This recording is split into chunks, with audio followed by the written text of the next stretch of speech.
We are being joined by our very special guest today in studio, Burnett County Sheriff Tracy Finch. My name is Ben Dryden. I'm your host, and today I'm actually being joined by my co-host, filling in for my father, my mother, Diane Dryden. Ta-da! Who you may know her from, she does feature stories for DrydenWire.com. Been a writer for, what has it been now, 15 years? Easily. 15 years, a published author of 3 novels. Go to Amazon.com and just Google Diane Dryden. You'll find her books. Oh, good. Here's $20. Thanks. Nice. All right. This episode is brought to you by Diane Dryden and her books. But Tracy, thank you so very much for taking the time to come over. Well, thanks for the invite. So you were on here, I think it was about a year ago, maybe a little over. You were running for sheriff, and you and the other person, we kind of like an open forum type thing. And you won the election in November, what was that, 4th? Something? 2nd? Whenever it was last year? Yeah, somewhere the 7th maybe. And then you took office in January. January 7th. So you've been there for about 11 months, but something happened shortly after you took office. Yes. What was that? Well, it was after I was elected. December 18th, I was diagnosed with colon cancer. So that must be, when you get diagnosed, was it you weren't feeling well and you just go in, and were they able to identify it right away? I went in for a colonoscopy screening. So it's very important that everyone gets their colonoscopies done. Oh, yeah. And that is when they found it. Oy. So then what? Well, I kind of went into panic mode, and I went and talked to one of my prior sheriffs from many years ago, the sheriff that hired me. And I said, what do I do? I've been elected to this position. Now I've been diagnosed with cancer. I don't know what the outcome's going to be. And he said, well, Finchy, you worked hard to get this position, so you're going to do it. You're going to battle this cancer, and you're going to do the job, and you'll do it well. And what does that mean when it comes to, you had just gotten elected to be the sheriff. Yes. You hadn't even taken office yet. Correct. What was going through your mind when it comes to how do I do all of this at once? It was very overwhelming for a period of time, and then I thought, well, I'm just going to have to power through and do both things, and we'll get through it. Yeah, just being a sheriff, especially brand new, that's a challenge in and of itself. Correct. Having cancer and going through what you went through, that is one of the ultimate challenges. Yes. Doing both at the same time. But I would like to interject as a woman. We get used to doing everything all at once. That's a good point. Things don't That's come true. one and then another and then another. We live a whole life of everything piling on, powering through it, going on to the next group of lots of things, powering on. We go through it. I think it's just something that women do, and women do really well. I agree. Just bringing a baby home. Everything changes in your home. Correct. And where dad goes to work, mom still has to do this, plus mom has to do 15 other things that day. But at the end, we make it. That's right. And it's all done. And I am so fortunate. I have a wonderful team that works with me, and they have picked up any slack that I have left, and they are just phenomenal. I cannot speak highly enough of the people that I work with. When you were diagnosed, if you had been diagnosed before you decided to run for sheriff, would you have run? Probably not, because I would not have known the outcome of the cancer diagnosis. Right. So this worked almost better after you'd gotten the position. Correct. Just more to untangle and power through. That's right. Good for you. And I'd like to kind of talk to you a little bit about what that experience was like going through the cancer part of it. But just to be clear, where are you right now? I have completed 12 rounds of chemotherapy. I have had 1 surgery. I currently have an ileostomy pouch, and I am scheduled for surgery very shortly in the near future to get that removed, and everything will be put back together, and we'll just move on. So I'm not someone who's really that familiar with how the process works. If there is a percentage of where you are in this process, what that percentage would that be? Well, I was diagnosed with stage 3 cancer. Oy. And they removed some things, and now when they did that initial surgery, they did 34 biopsies of lymph nodes and checked all the margins, and they said they were all clear. But they wanted me to go through the chemotherapy just to kill any floating cancer cells that might be left in my body. Now, I've heard that chemo is not very enjoyable. It's horrible. I was fortunate. I did not have a lot of the awful side effects that other people have.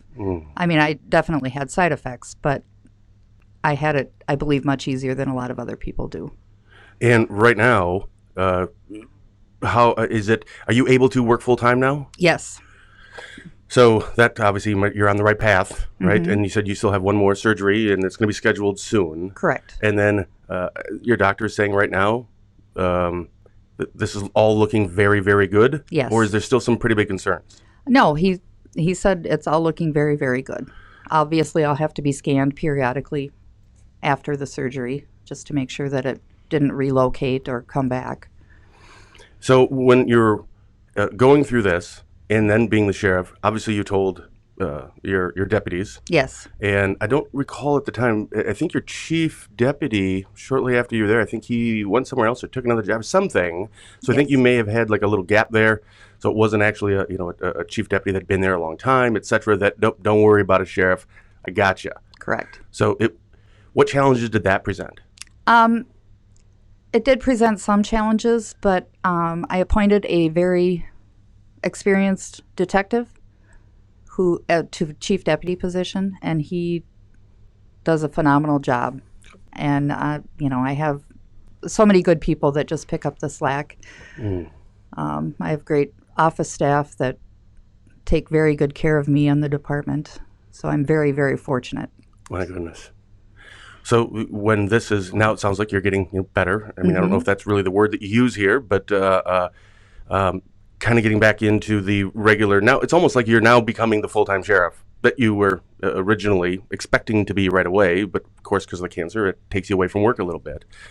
Yeah, I was able to work through most of it. I would take a day off here and there when I had chemotherapy, but I was able to work through most of it. Well, I called, actually it was about a month or two ago, I called you, or I texted you, I'm sorry, and asked you to call when you're free. That's usually how I do it because, you're sheriffs. Right. I'm not going to just call you out of the blue. And you had called a few minutes later, and I apologized. I'm sorry to bother you. And you're like, nope, no big deal. I'm just getting chemo. I'm like, who says that? Thankfully, not many. Just getting chemo. What's up? So like, well, at least your spirits are high. Well, what are you going to do? Yeah, there's no use to cry about it. Just keep moving on. My goodness. We are being joined here today with our very special guest, Burnett County Sheriff Tracy Finch. My name is Ben Dryden. I'm your host, and I'm being joined by my co-host, Diane Dryden. So when your career started, what year was that when you first went into law enforcement? March of 1989. Okay, wait a minute. I'd like to ask a few questions. Okay. When you were in second grade and your teacher said, and what would you like to be, Tracy? What did you say? A teacher. A teacher. How did you get from teacher to law enforcement? What was the first spark that said, I'd really like to be a cop? Well, I saw in the paper that they were hiring for corrections officers. How old were you? I was 20. Okay. And I thought, well, that might be kind of interesting. So I applied, and when I was first hired, I was hired as a matron. A matron? Making $5 an hour. Ooh, what? And a matron is when they had female inmates in the jail. Oh, right. They had to have a female on the floor of the jail. So I would do the same duties as the corrections officers, but I got paid half of their wages. Half of their wages. What year was this? 1989. 1989. You got $5 an hour. Other people got 10? Yes. And were they, I don't know, men? Yes. I know. It's all your fault. I see where we're going with this. Well, you're in the middle, so you don't have a chance. But yet you stuck with it, even though you're making half the money? Well, I did make contact with our county administrator and spoke with an attorney, and I said, this clearly isn't right. Exactly. And then the county changed their position and made it so everyone got paid the same wage when they were working there. So do the guys go down to $5 an hour? No. And did they, once they found out, did some of them resent it openly, or was it, yeah, that's the way it is? No, they were very supportive. Oh, good. Well, it didn't change their pay any, so. Yeah, Right. sure. Why would they care? Right. And from then on, you just kept moving up? Correct. I worked in the jail for 9 years, Oh. and then I went to patrol, and I was a detective for 18 years, working drug cases and child crimes and any major homicide cases that we had. It amazes me that you could handle it, because you take off the woman, you look in the heart, you're still a woman. I mean, you take off the clothes, the uniform. Sure. You're still a woman. Right. It must have been hard to see some of the stuff that you had to start to see at the younger years Yes. and do. And I feel like I actually grew up in the department. You Oh, know, I was sure. so young when I started with not a clue of what Yeah. the big bad world is all about. And yeah, you do see a lot of really horrible things. So how did you cope with it? How did you grow? How did you put it aside? How did you were able to go on and not let this pull you down? Well, I had my daughter at home to take care of. Nice. So I would go home and snuggle with her a little bit and just got up and started a new day. Wow. And you were, how many women were patrol deputies when you became a patrol deputy? I was the first female patrol deputy in the county. Were you resented? No. I think it helped because I worked in the jail for 9 years, so I knew all of the deputies, and they were very supportive of me. Good. Yeah, very supportive. Now, when you say the first ever in Burnett, Yes. what year was that about? Well, it was a 9 year, 98? Yes, Somewhere in there? 97. 97? Well, I mean, we're not talking, like 1953 or something. It just surprises me, I guess. It just Right. seems like that's pretty recent. 1997. I graduated high school, I think, in 95, and I don't know. It just doesn't seem like it was that long ago.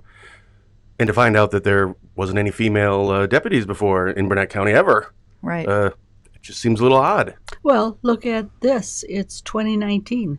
Of the 72 sheriffs in Wisconsin, how many are women? 4. Exactly. What? Yeah, 4. And that's a big number. It is. It's been 1, it's been 2. Yes. When I went to the Badger Sheriff's Conference, Nancy Hovey from Pierce County said, Oh, sure. well, welcome to the group. We have jackets. They're very nice because we don't have that many of them. Yes. Yeah, she's a sweetheart. Yes, she is. Very Wow. nice lady. My good. So, and of those 72, and 4 of them are. I mean, these are elected positions, so it's not like you're not. Women weren't getting promoted per se. Oop. So, is there? Do you think there's a lack of women that are running? Probably Not a lack, but just not as many as men. not as many, definitely. Yeah. And I'm not sure why that is. It's traditionally been a male position. Yeah. Burnett County did have female sheriffs in the past, but it was always the wife of the prior sheriff because there was term limits then. So the man would run, and then he couldn't run again, so then his wife would become sheriff. What? And Yes. I was terrified of that because when my husband became sheriff of Washburn County, I heard that, and it's like, I'm sorry, what? If there's somebody does not qualify for law enforcement, it's me. Right. And they were pretty much title only sheriffs. The Yeah. men still did the work. duties. Yes. And then 4 years or 2 years, Right. Later, Back then it was 2-year terms. he got the job back. Strange, absolutely strange. So you finished. How long were you patrol and a detective then? Well, I became patrol in 97, and I was a detective through 2018. Oh, so you did that right up until deciding to run for sheriff. And, Right. and what led you to making that decision? Well, I had been asked by several of my coworkers the prior 2 terms to run for sheriff, but I didn't feel I was ready yet. And then it got to the point where I thought, I want to try and make some changes and make the department better and hand off a better department to the next sheriff. That you weren't ready yet. I mean, 1989 you started. I mean, you're looking at, how many years is that? 20-some years, Yes. and you still felt that you weren't ready. No, I didn't think I had.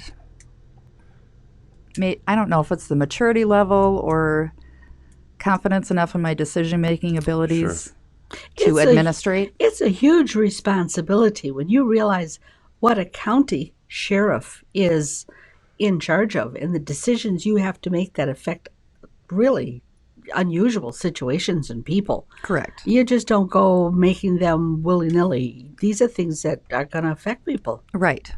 So, And I wanted to make sure I was ready for that. excellent. And then last election, I felt I was ready. Sure. So, Well, and with your predecessor not running, did that help your decision? yes. Or would have been, it wouldn't have mattered? No disrespect. It's nothing like that. Just, I'm ready now. Now I'm going to, regardless if my predecessor or your current predecessor was going to run or not. I don't think I would have ran if he would have been running again. And how big is Burnett County? 900 square miles, just about 900 square miles, Okay, how many people? about 16,000. And how many towns? So how many police chiefs do you have under you? Siren Police Department, Webster Police Department, Grantsburg Police Department, and St. Croix Tribal Police Department. Wow. So, And they're not under me. I mean, they are in Right. charge of their jurisdiction. right, but if worse comes to worse, Right, it's the authority of the sheriff that is the final say. right. More responsibility. Yes. Wow. For the same pay. For, at least it's not $5 an hour anymore. no kidding. That's right. It's not much more, but it's not $5 an hour. You work with the tribal police. I do. They are a unique entity. Yes. Any more difficult, any easier to work with than, say, a regular police chief of a regular town? No, not really. I have a good relationship with Frank Taylor, the tribal police chief, and I've been involved with the tribal community my entire career, so Good. I enjoy working with them. Because it's a unique setup. It is. I mean, they have a lot of their own rules, their own regulations. It's not like a town who usually complies with common rules and regulations. Right. Where you've got the American Indian, there are certain things that there's lots of things that they do differently or are entitled to. Right. Well, that's good that they're simply, in your mind, another entity to work with. Correct. Good. You know, when you were on last year, when you were here, I remember you were talking about that when you became sheriff, one of the things that you wanted to do was to increase the level of, I don't know if collaboration is the right word, but maybe communication between the sheriff's office and those municipalities, those Yes. those departments. How has that been going? It's going great. All the chiefs are very supportive. We all work together. Our officers are working together, and it's going really well. And how do you measure that? How do you know where it's been 11 months, and is there a way to measure that, or is it we're just communicating more? There's a lot more of that, so it must be going better. Right. We are communicating more. We have monthly meetings with the chiefs and myself. Was that there before? I think it was started and then kind of dropped off. Sure. But I think We'll it's meet important. if we all can kind of fit in our calendars. If not, no big deal. We'll try next month. Right. But we do get together every month and discuss things. And how does that help? Those meetings, having the sheriff and I don't know if your chief deputy goes or anyone Yes, else he from does. okay, so for the kind of the administration, as it were, of the sheriff's office, the chiefs getting together. What comes from that? I mean, the communication part is good, but how is that then translated into this is better for you, the citizen in Burnett County, that we're doing this because? Right. We talk about how we're going to have our officers work together to attack the drug problem. And we work together for grants and that sort of thing to get some extra funding, traffic grants and other grants. So it's going really well. And we discuss cases and, communicate. Yeah. I think that's the brightest thing anybody can do. Committees make such a difference because if you yourself are going to be making all these decisions, no matter what it is, no matter what kind of thing it is, And then you go to a committee. Suddenly you find the ideas from somebody else that go, I would have never thought of that. Right. And, their input is very valuable. Sure, it would be, because each kind of brings in their own ideas, their own problems. Drugs obviously are a problem everywhere you go in the world. The drug of choice in Burnett County seems to be methamphetamine. Doesn't seem to be going away. No, and it's been here since the early 2000s when I was working drug cases back then, and it seems to go in somewhat waves. Back in the early 2000s, we had problems with meth labs. Oh, right. And then the Sudafed law came into play, so that kind of quelled the meth labs considerably. Where do you think most of your drugs come from in Burnett cities? They come from the Twin Cities, but they are brought up from Mexico across the border. Sure. And then distributed. Distributed. Right. We get most of our drugs come from the Twin Cities. Some come from Duluth also. Oh, really? Mm-hmm. Oh. I suppose that's kind of the, sure. Duluth down to Milwaukee, Chicago, 53, and Burnett's not that far off. Right. And we're kind of the pipeline. Right. With Highway 70 and Highway 77. They come across from Minnesota and they're heading east and distribute along the way. That's convenient. Yes. We like to make it easy for them. I don't. Last week we County Judge John Yackel was here, and he actually said the same thing that you did about that it kind of goes in waves, because he was talking about the heroin is kind of making a thing. Yes. And he had said that sometimes it's meth and then we bust a whole bunch of meth, whatever, and then we kind of see more of the heroin, and that's why it just kind of goes up and down. Burnett County, heroin. Are you starting to see any of this? Yes, we have had at least 3 heroin overdose deaths in our county. Oh my goodness. Yeah, it's horrible. The thing about heroin is you never know the strength or what they put in it. Fentanyl is often added to heroin, and carfentanil has been added to heroin. Okay, I don't know that one. What is it? Carfentanil? It's a tranquilizer that they use on large animals. And it's just ridiculous. I mean, just think about that. Boy, we need to lace this with something. We're out of fentanyl. I don't know what we're going to do. Hey, wait a minute. Here's some tranquilizers. Why would it just seems bizarre that's how where was that connection? I'd like to be in that room and that committee. Yeah. Why not? That's why people are dying, because they don't know the strength exactly of what they're ingesting. Nor do they care, I would think, at some point. Right. It's there. I'm gonna use it. It's gonna change me in some way. And the fentanyl is a huge concern for us. I mean, we carry Narcan, but for my officers, when they confiscate the drugs from people, they have to be very, very careful when field testing it. It's that dangerous? They do not field test alone. I always want them to have someone else field testing if it's suspected heroin, because the fentanyl can absorb into your skin. What? Yes. It's very dangerous. And I've often wondered, why add fentanyl? I mean, is it cheap? Must be, right? I don't know. Why not add baking we're not really up powder on something? our because drug stuff. it makes it stronger. Oh. Well, heroin isn't strong enough? No. Apparently not. What do we got that's stronger? No kidding. It's like a martini or something. Those drinks that people make where it's, you put a whole bunch of alcohol in, and then it's, we need to put something else with it. How about some more alcohol? Just a different kind. It's like, what are you?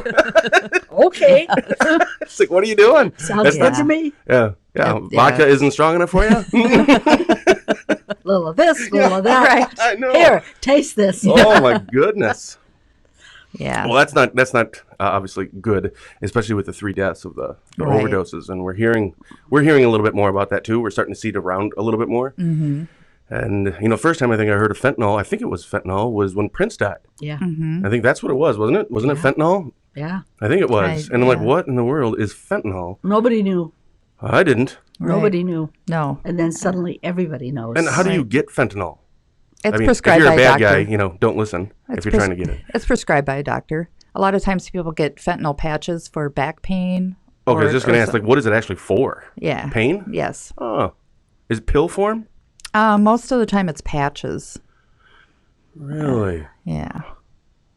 Or or IV liquid. Oh, sure. Well, obviously that's something we should probably look into. And I mean, there's got to be other things for pain. Right.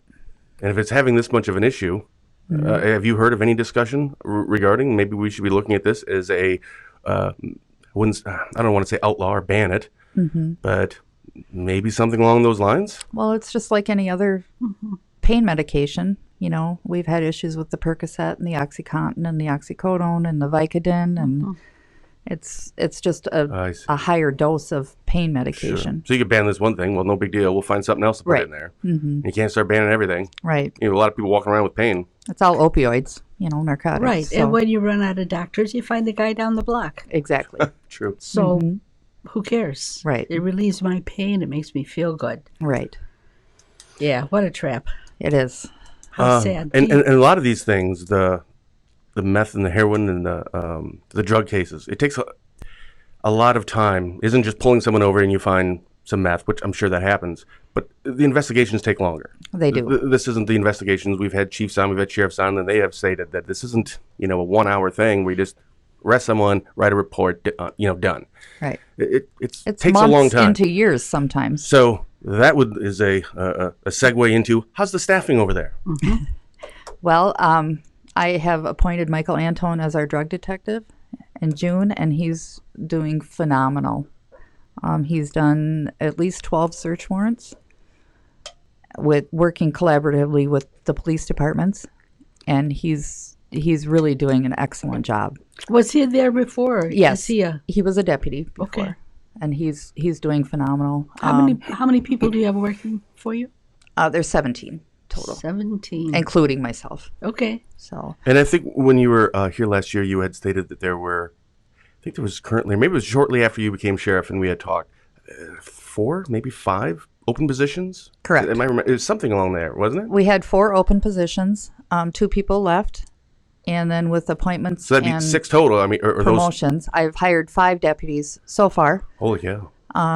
4 of them are already on the street. The other one is currently in the academy, and he'll be done right before Christmas. Wow. So, and they're all doing wonderful. So I'm how very are you happy. getting deputies? Because of the other sheriffs we've spoken with, they're having a hard time getting just anyone to apply. So how did you get them? Well, Is this back to here's the advantages of being a woman? It's you kind of talk nice to them, and it's like, okay, I'll work for you. no, You're I nice. just knew of some very quality officers in other departments. Poached them.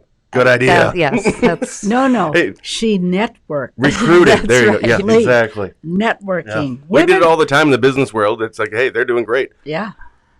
Then, yeah. right. So, and we actively recruited Yeah. a lot of them. And Well, I think they're that's working- commonplace, Yes. just to be clear. I mean, I know Dad, when he was a sheriff, he took a lot from Dave Wilson and Shell Lake, and Dad's lost a lot of people to other places as well. I mean, it is what it is, man. Right. So we still have one open position that we're looking to fill. And this would be for what position? A deputy, A deputy. patrol deputy. Patrol deputy. Okay, a road guy. Right. And we are full staffed in the jail for the first time in over 5 years. Wow. Oh my, that's wonderful. So- How many does your jail hold? We have 26 beds, but we're averaging 50 to 60 inmates. So we are housing them out of county in other Are jails. they bunk beds, I hope? Because then you can fit them. No, there's laws about that where they have to have so many square feet per inmate. And Oh, You know, if it wasn't for transportation costs, a sheriff's department would do a whole lot better financially. right. But you know, you got to send a deputy down to get the guy for court. You come up, he appears for 10 minutes in court. Then the deputy gets to drive him all the way back to wherever. Right. And then the deputy has to come back. And, you know, this transport problem, they should just build jails way larger than they think they're going to need. And they'll be filled up in a week and a half. We have spent close to $20,000 this year so far just in transporting Exactly. costs. And that does Exactly. not include paying the $45 per day to house the inmates out of county. when you say the right. transportation costs, is this just like gas, or is this also the pay for Wages. the person and the wage? It's wages. Holy cow! Yes. It's a lot. And Burnett, where are you in the process of getting either a bigger jail or adding on or something? I thought there was Maybe it was you that was talking about it last time we were here. I thought that came up, and I can't remember where you were on that. They are doing a jail study currently. So kicking the can. We've met with architects and trying to get some plans in place, and then see if the county board will approve it. And is it looking promising? Do you feel the board or whomever is actually kind of looking into this is for this, or is it okay? We'll do a study, Javers. Or is it, no, we get it, man. We got to do something. At least put a plan in place, because we can't be in the spot in 5 or 10 years from now. Right. I think most of the board members are on board, and of course they want to make sound financial decisions. Yeah, it's not cheap, man. And what we're looking at is possibly adding on to the government center. Oh, sure. It would be, cheaper, right? It would be cheaper, and we wouldn't have to worry about transporting inmates across the road, or with a courtroom in the same building. It makes it more sense that way. Oh, sure it does. Mm-hmm. Yeah, because I think the other part isn't just that 20,000 you're talking about for the transports. It's that also means you have fewer people. There's someone that has to drive. Right. And it's not usual that someone just has a day off and they're going to come in just to do a transport. Right. So that means that's less people that are, not necessarily just pulling over speeders, but, doing their other investigation or able to go to, if you call 911, now we only have one deputy who's 35 miles away, opposed to we would have had another one 10 minutes away or 5 minutes away. Right. But we can't right now. So in a weird way, it's almost a public health risk. Yes. Maybe not health risk. What's the word I'm looking for? No Safety. Safety. There you go. Yes. So I'm really hoping we can move forward. That would be nice. That would be nice. And how could they not, when you look at the figures and you compare what it would cost to build as to what it costs for transportation? Because transportation in the end is nothing. It's smoke. It's just gone. Right. Where if you put your money towards something that's going to be stable and steady and serve a purpose, it makes a whole lot more sense to me. But I have found often that what makes sense to me doesn't make sense to anybody else. Yeah, don't use logic. And out-of-county housing we're probably looking at $300,000 this year. What? Or more. Wow. Yes. Oh, my goodness, I forgot about that. It's not I think you're higher than even Washburn, I believe. Yeah. I think so. I think Washburn, last I remember asked Dad a couple of years ago, I think it was around 180 somewhere. And I could be misremembering that number, but that is a lot. It is. $300,000 of taxpayers' dollars. Right. Per to house year. inmates out of county per year. Yes. Yeah. So I would assume that part of this isn't just about the money to build or to add on. It's then the sustainability part. How many more deputies would you need, or jail? I should say probably jail and staff in the jail, right? I don't think we would have to increase our staff much, because the new jail would be built with a pod system versus the linear jail that we have now. Oh, sure. So the corrections deputies would be supervising more inmates at one time, but they would have visual... Better coverage, right, I guess. Right. Huh. Yeah, great idea. Is that kind of like Washburn? It's in a pod? The jail? I think so. The comm center. Yeah, they got the thing right here and they can kind of see everyone. Yeah. Yeah, we weren't in jail when we went and saw that. No. And you have a canine. Yes. What's the canine's name? Tracker. And who is his handler? Mitch Olson. And what impact has that been having on any of your cases or all your cases? Is it kind of are canines just kind of, we don't really use them that much. A lot of it's for, parades. And so kids can pet it. Or is it, these things are wildly valuable? They are very valuable. Mitch and Tracker have made a lot of drug arrests. He's done a lot of car sniffs. Good. And if we're doing a drug search warrant, it's much more effective to send the dog in to point out where the drugs are. Yeah. And Tracker is also a tracking dog. So if we have missing people, missing children, missing adults, he can track them. And he also is an apprehension dog. So if somebody runs away, he can grab onto them. What's interesting to me is that how, when they get trained, to know the difference. Right. I mean, they can't talk to the dog, so it's, okay, now I want you to go searching for this person, but just to be clear, don't apprehend her. Right. Where she's missing. Right. Not dangerous. Like, how does the dog know, okay, this one I just need to find, but not apprehend? Well, it's a command thing, and it's not like we don't, unless it's an apprehension situation, we don't just let the dog go. the handler has the dog on a leash for tracking. Oh, for, okay. Yeah. Yeah. Well, just to be safe, I'm just saying. That could end up to be. But if it's an Got her. apprehension, Oh boy, this isn't gonna end well. but if it's an apprehension situation, dog. then they let him go, and he Sure. Do they does go? his thing. Does he take them into the schools? Do they still do that? Oh, yes. Drug sniffing on Yes, the in lockers. fact, Mitch and- just did it earlier this week. So Do you have a lot of drug problems in the schools? What are your parameters for people who use drugs? Does it go from age 10 to 80, or is it a little bit smaller? I would say 12 to Oh, 70s. 12. It's totally, well, I don't know. Vaping, has that become an issue in Burnett County or not yet? Like drug-related stuff, you mean? Drugs? Yeah, the vaping. Sure.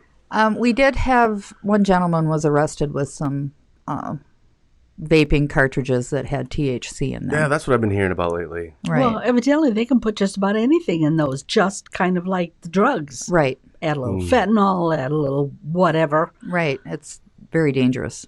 Well, I think like most things, they take something that was supposed to be something that was, good, ideally, right? In theory, this is supposed to be, and then people figure out ways how they can abuse it and how Right. can I get these drugs in me? I know. I'll use this thing. Right. So back to the canine, that's full time, right? I mean, that's just how it works. It's a full-time Right. deputy, and the dog goes everywhere. Right. You said you had one position that is open. Have you ever considered having that other person be another canine, or do you think you don't really need another canine? No, our Burnett County Law Enforcement Citizens Auxiliary is actively fundraising for a second canine. No currently? kidding. Yes. And if we do get the second canine, we would have one on during the day and one at night. Oh, good idea. So, and it's also good to have two dogs because they can only sniff for so long before they get tired. And then we could bring the second canine and say for tracking a missing person or something. I don't think I've ever heard of any county that had more than one. What a great idea. I believe Polk County has two. Polk does? I think Really? so. Mm-hmm. Why don't more counties think in that way to get two instead of just one? I don't know. I mean, they're so valuable. Yeah, they are. It must Very be. It must be valuable. cost, right? It just has to be. Right. It's not more for, or maybe it is like for a handler. I don't know if there's a significant pay difference, or is it that's just a normal pay difference, like your career, etc. The handlers get a half an hour of overtime per day. Okay, Or so it's per not like shift to- significant No. amount at all. Right. So is it the cost of- sustainability, the cost for the animal? The cost of the dog and the training is $20,000. Wow. And then there's the cost of upfitting the squad vehicle, Sure. because they have to have the door popper. So if the handler's in trouble, he can push a button and the dog can come out. Cool. And they have a temperature control thing in their squad. So if it gets too hot in the squad, the windows automatically roll down and What? it sets an alarm to the canine handler to go and turn the air conditioning on for the dog. Every car should have that. Like for Especially- kids. Yeah, I was Right. just going to say, you bet. Make it mandatory. But the Citizens Auxiliary has been phenomenal. They have raised all of the funds for our first canine. Our dog food is donated. Burnett Dairy donates 1 month, and the food company donates the other month. Oh, wow. All the vet care is donated by the Grantsburg vet. What? Yeah. I mean, this is a community support thing. And these people have committed to, if we get a second canine, to provide, Double the amount. right. Well, that's incredible. Yes. The community is so supportive of this, and No I'm so very kidding. grateful for that. And where can someone go to find out more information about that? Burnett County Law Enforcement Citizens Auxiliary, they do have a Facebook page. Okay. And they are willing to go out and do presentations for people. And Wow. How long has the auxiliary existed? it's been there for about 10 years, but they changed their focus to more of a fundraising thing. Initially, when they started, it was more of a, doing traffic control at parades and that sort of thing. Oh, sure. But they wanted to switch. They have some new members who wanted to switch their focus to more of fundraising and being more supportive Wow. of Burnett County law enforcement. That is really great. Yes, they are a wonderful group of people. Well, I think it's important as well because I think right now, cops or law enforcement in general aren't universally loved, admired, respected. Right. Yeah. Maybe like when before, I think maybe they were, and maybe there's some legitimate reasons for some of this. I mean, that's to be clear. Right. But do you think it is the fact that it is a small county? I mean, small relative to a lot of other county sizes, or is it just your county where you have so much support for law enforcement? I think the more rural counties do get more support. I think we are perceived a little differently than the metro police officers. Yeah. But we live in the communities that we work. Right. in. The odds of them seeing you at the gas station on your day off is pretty high. Right. And I think that helps a lot. And a lot of our officers are involved in coaching Sure. and other community clubs and that sort of thing. And I think that helps a lot for them to see us as people And when and you, not just uniforms. And when you live in a small town, everybody knows Everything. everybody, Yes. or they're related to half of them. And Right. probably know their blood type and what their Right. parents make for income. And Exactly. Yeah, and that pie that she makes, don't eat it because it's really bad. yeah. Look at your watch and go, wow, is that the time? So you've been kind of going out in the community Yes. a lot, making that one-on-one connection. Right. Are you doing any of the programs or anything else that you're kind of starting now that you're the sheriff, and a lot of things I'm sure you wanted to get to? Anything else that you're working on? We are currently doing a Shop with a Cop program Oh, nice. where one of our new deputies, Greg Schaefer, who came from Cumberland Police See, I Department, remember that name. Yeah. did Yeah. Shop with a Cop in Cumberland. And he's spearheading this, and he's doing Cool. great. What is it? It's where officers take children in need and bring them out shopping, and they can pick out what they would like for a Christmas gift. Oh, so they get in the squad? Yes, or we take a bus and bring them to wherever we're going to bring them. We are asking for input from the school districts to Yes. recommend children for this Yeah. program Oh, sure. They would know. for children in need, Yeah. so we can pick the Good. correct kids. Does the cop come in uniform? Yes, Excellent. yes, Oh, and Greg's going around and asking a lot of the local businesses. The police departments are also in collaboration with us. oh, cool. And they will be going in their municipalities asking for donations for this program, and we're all working together on it, and I think it's going to be a lot of fun. And who pays for the presents?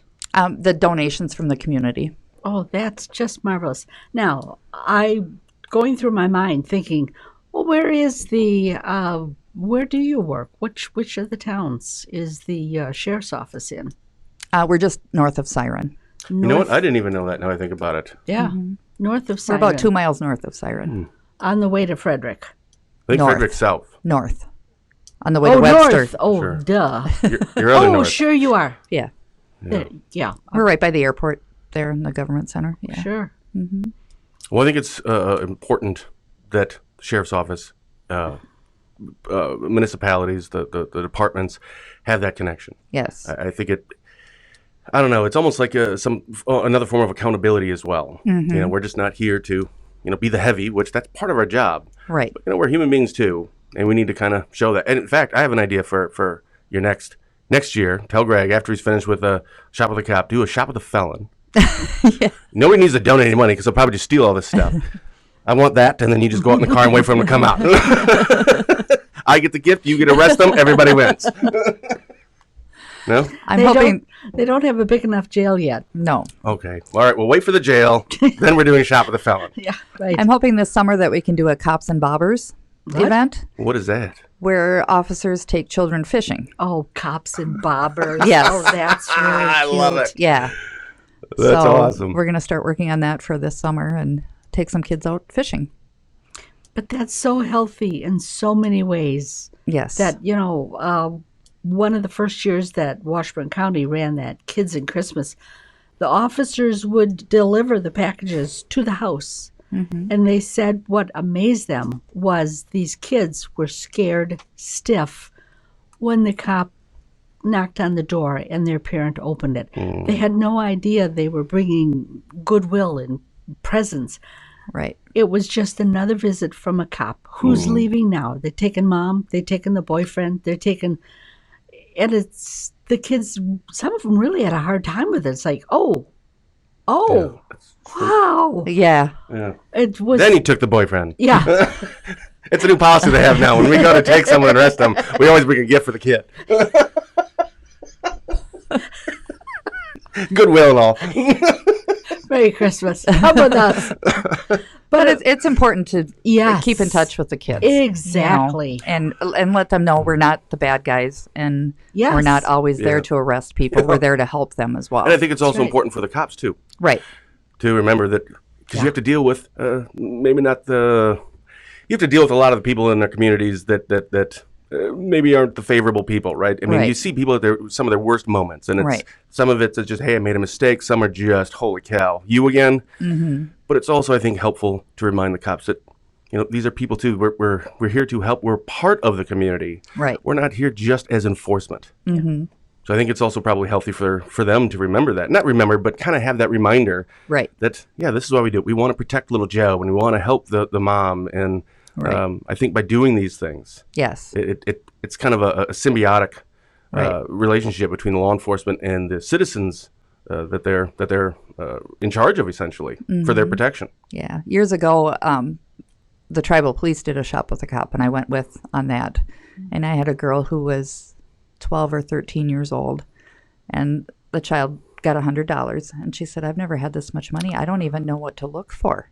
You know, it was really powerful. It's an you eye know, and it opener. really, Wow. really powerful, and it really Sure. makes you think about, you know, how fortunate we are and how fortunate our children are, and Yeah. this little girl was just so grateful, and just it was amazing. Oh, that's wonderful. Yeah. Well, Tracy, thank you so very much for being here. Is there anything that you wanted to touch on or talk about that we didn't get a chance to discuss? I don't think so. I just, you know, want to give a lot of credit to my department members and the police departments, and I'm really glad that we're all working together. You know, Well, I've got a lot of good people that work with me. Excellent. And you're almost fully staffed, too. Yes. So, I And mean, you're getting a new jail. yeah. Yes. New programs. I mean, again, going back to what we originally were talking about, that you had cancer, stage 3 cancer, a month after you were elected, and before you even took office. It's been 10 months, 11 months since you've been the sheriff while battling cancer, and you've gone from 6 people down to deputies to only 1 right now that you're still looking for. That, first of all, right there is incredible. The cancer is, I can't say going well, but, you know, it's progressing, and that's great. Right. A new program, it's collaboration with the departments in the county. I mean, I don't know. Has it been a successful year? If you knew that this was how it was going to be at the end of the year, and the year's still not over yet, would you look at this and say, yeah, I'd take that? Yeah, I'm pleased with the progress we've made so far. Obviously, there's more things I want to do. We're going to be bringing GED programming into the jail. Good. Oh, good And idea. I'm also looking at parenting classes Good. coming into the jail. I'd like to take one of those. And, Don't look at me. I didn't. I want to bring the Sorry. No wonder why. Yeah. Says a lot, doesn't it? Yeah. I want to bring the Huber and community service programs back as well. Oh, you don't have Huber? No, Oh, I didn't know that. I Yeah. didn't either. Why not? because of People kept running away? because of the physical confines of the jail. Oh. Because you have to keep the Huber inmates separate from the other inmates due Oh. to contraband issues and that sort of thing. Oh. So, but I think it's important that if people are employed and can keep their job, I think it's important that they're allowed to do that to be productive citizens. I do too. And the community service program is wonderful. You know, it helps the inmates network with people that can be a positive influence in their life. And it Good. teaches them to work for something. So, Exactly. Now, are you going to be able to do the Huber before or if there's a new jail? I mean, is this something that you can do yes, with your current I'm going to be conferring with the judge to see what her guidelines will be for allowing inmates to have Huber. And then we'll get the program implemented hopefully by the end of the year. Well, that'd be great. End of this year. That's my hope. Holy cow! Yeah. What, 8 weeks? No kidding. That's I'm going not a up very fast. patient person. But you can tell that you're not, and that's a good thing. I think so. You know, when you came into this position, into this county, there was a lot that needed to be done. But there again, isn't that how women look at things? You know, a woman can walk into a dirty house and clean all the rooms at the same time. Right. You know, where a guy just shoves a few things away and sits down that's and exactly right. just keeps looking at it, going, Yep. somebody should come in here and clean. Where's my wife? And I'm a little hungry. Good job. Sheriff, thanks so much for being here. Thank you very Good much. job. I've enjoyed this. Good. Thanks.